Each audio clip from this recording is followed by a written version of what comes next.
Assalamualaikum warahmatullahi wabarakatuh. Perkenalkan, nama saya Indra Panca Hermawan, SPD MM. Pada kesempatan ini, saya diberikan waktu untuk mengajar di SMK Harapan Bangsa kelas 10 untuk mata pelajaran pendidikan kewarganegaraan. Pada kesempatan ini kita akan membahas tentang nilai-nilai Pancasila dalam kerangka praktik penyelenggara pemerintahan negara. Untuk topiknya yaitu tentang sistem pembagian kekuasaan negara Republik Indonesia.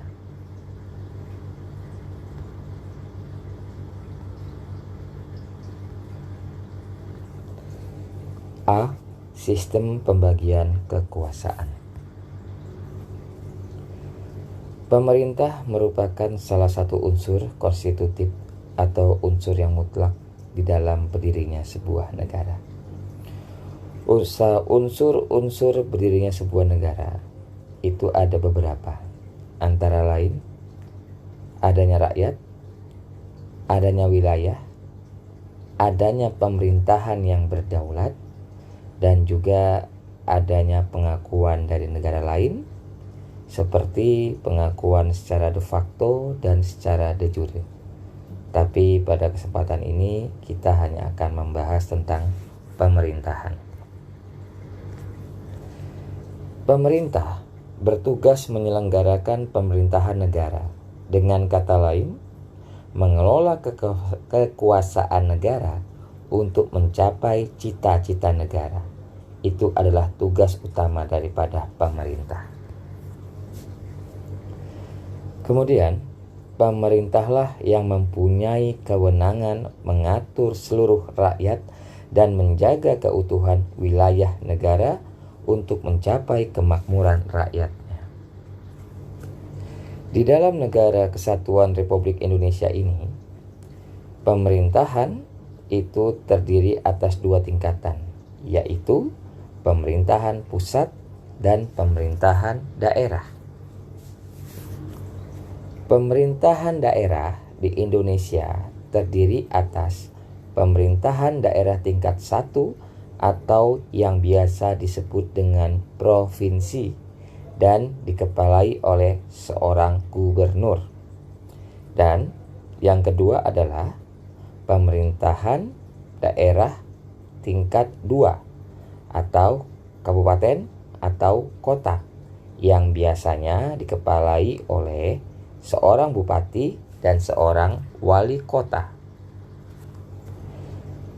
Kemudian, dalam arti luas, pemerintahan pusat dilaksanakan oleh setiap lembaga negara yang tugas dan kewenangannya sudah diatur di dalam Undang-Undang Dasar 1945. Dalam arti sempit, pemerintahan pusat dilaksanakan oleh lembaga eksekutif. Siapakah eksekutif tersebut? Di negara kita, eksekutif yaitu presiden, wakil presiden, dan dibantu oleh kementerian negara dan lembaga pemerintahan non-kementerian.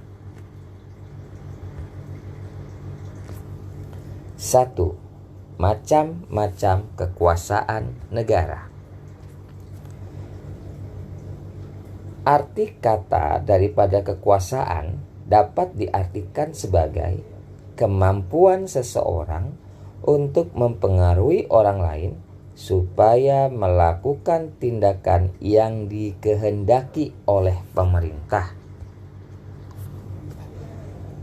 Dan menurut seorang ahli yang bernama John Locke, kekuasaan dibagi menjadi 3, yaitu legislatif.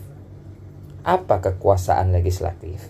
Kekuasaan legislatif adalah untuk membuat ataupun membentuk undang-undang. Yang kedua, yaitu eksekutif. Apakah eksekutif itu? Dan apakah kekuasaannya? Eksekutif mempunyai kekuasaan untuk menjalankan undang-undang, termasuk untuk mengadili setiap pelanggaran terhadap undang-undang. Dan yang ketiga yaitu federatif. Federatif itu adalah kekuasaan untuk melaksanakan hubungan luar negeri. Nah, setelah kalian mengetahui pendapat John Locke tentang kekuasaan, ini sepertinya bukan kekuasaan yang ada di negara kita. Terus apa kekuasaan yang ada di dalam negara kita? Selain John Locke, ada tokoh lain yang berpendapat tentang kekuasaan negara, yaitu Montesquieu. Apa yang dikatakan oleh Montesquieu? Yang pertama, legislatif, kekuasaan untuk membuat atau membentuk undang-undang. Yang kedua, eksekutif, yaitu kekuasaan untuk melaksanakan undang-undang. Dan yang ketiga adalah yudikatif, yaitu kekuasaan untuk mempertahankan undang-undang, termasuk kekuasaan untuk mengadili setiap pelanggaran terhadap undang-undang. Nah, kalau dilihat dari pendapat John Locke dan Montesquieu, kalau kita perhatikan, negara Indonesia memiliki kekuasaan negara mengikuti daripada pendapat Montesquieu, atau bisa disebut dengan trias politika, yaitu adanya legislatif. Legislatif itu diwakili oleh DPR, Dewan Perwakilan Rakyat. DPR itu adalah perwujudan daripada perwakilan rakyat, karena bangsa kita menganut azas demokrasi, kekuasaan tertinggi di tangan rakyat. Yang kedua, eksekutif, kekuasaan untuk melaksanakan undang-undang, yaitu pemerintahan yang sah dan dikepalai oleh seorang presiden yang dipilih oleh rakyat melalui pemilu. Dan yang ketiga, yudikatif, untuk mempertahankan undang-undang, termasuk kekuasaan untuk mengadili setiap pelanggaran terhadap undang-undang. Nah, pengadilan di Indonesia. Jadi Indonesia memakai konsep daripada Montesquieu, yaitu trias politika. Selanjutnya, adanya konsep pembagian kekuasaan di Indonesia. Yang pertama, penerapan pembagian kekuasaan di Indonesia terdiri atas dua bagian, yaitu pembagian kekuasaan secara horizontal dan pembagian kekuasaan secara vertikal. Apa itu kekuasaan secara horizontal? Bisa diartikan sebagai pembagian kekuasaan menurut fungsi lembaga-lembaga tertentu. Jadi di Indonesia, setiap lembaga-lembaga memiliki kewenangan yang berbeda-beda. Berdasarkan Undang-Undang Dasar tahun 1945, secara horizontal, pembagian kekuasaan negara dilakukan pada tingkatan pemerintahan pusat dan juga pemerintahan di daerah.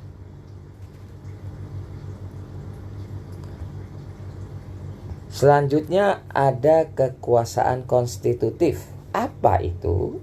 Yaitu kekuasaan untuk mengubah dan menetapkan undang-undang. Siapa yang berhak? Yang berhak adalah suatu lembaga yang bernama Majelis Permusyawaratan Rakyat atau disingkat MPR. Wewenang ini ditegaskan dalam pasal 3 ayat 1 Undang-Undang Dasar 1945 yang berbunyi bahwasanya MPR berwenang mengubah dan menetapkan undang-undang dasar.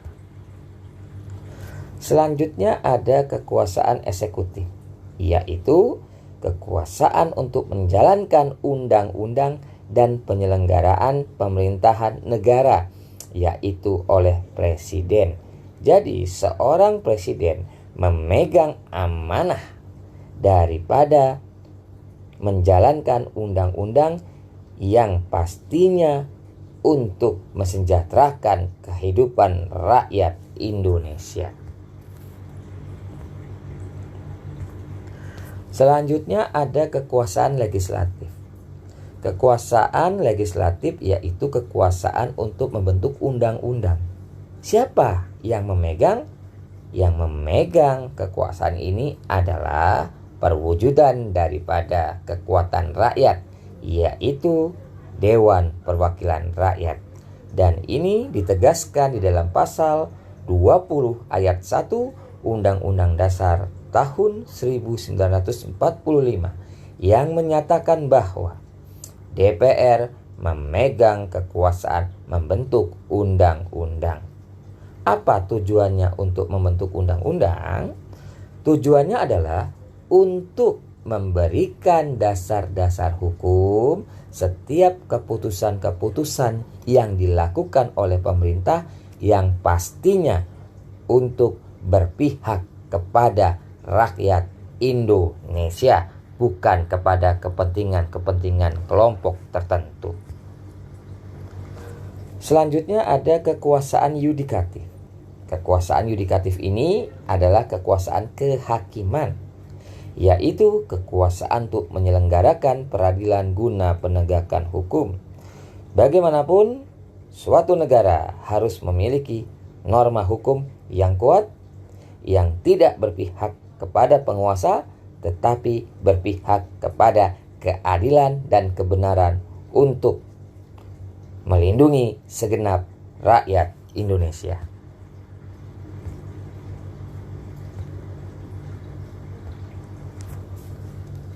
Kemudian kita akan membahas lagi tentang pembagian kekuasaan.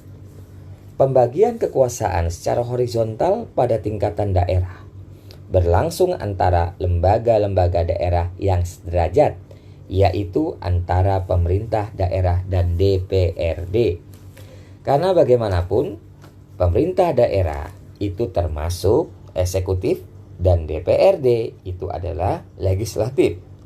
Jadi pemerintah daerah yang menjalankan kebijakan-kebijakan di daerahnya dan DPRD yang mengawasi agar keputusan-keputusan pemerintah daerah selalu berpihak kepada kepentingan rakyat. Pada tingkat 1 atau provinsi, pembagian kekuasaan berlangsung antara pemerintah provinsi dan DPRD tingkat 1. Sedangkan pada daerah tingkat 2 atau kabupaten kota, pembagian kekuasaan berlangsung antara pemerintahan kabupaten, kota, dan DPRD tingkat 2. Saling bersinergi dan harus bisa mementingkan kepentingan rakyat.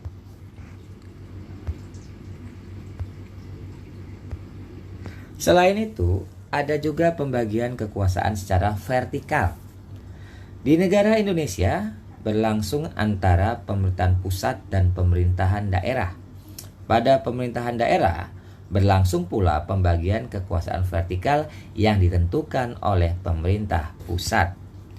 Jadi, intinya pemerintah pusat harus tetap mengontrol jalannya pemerintahan daerah agar cita-cita bangsa bisa semuanya tercapai dari pusat maupun daerah. Oke, mungkin cukup sekian materi dari saya.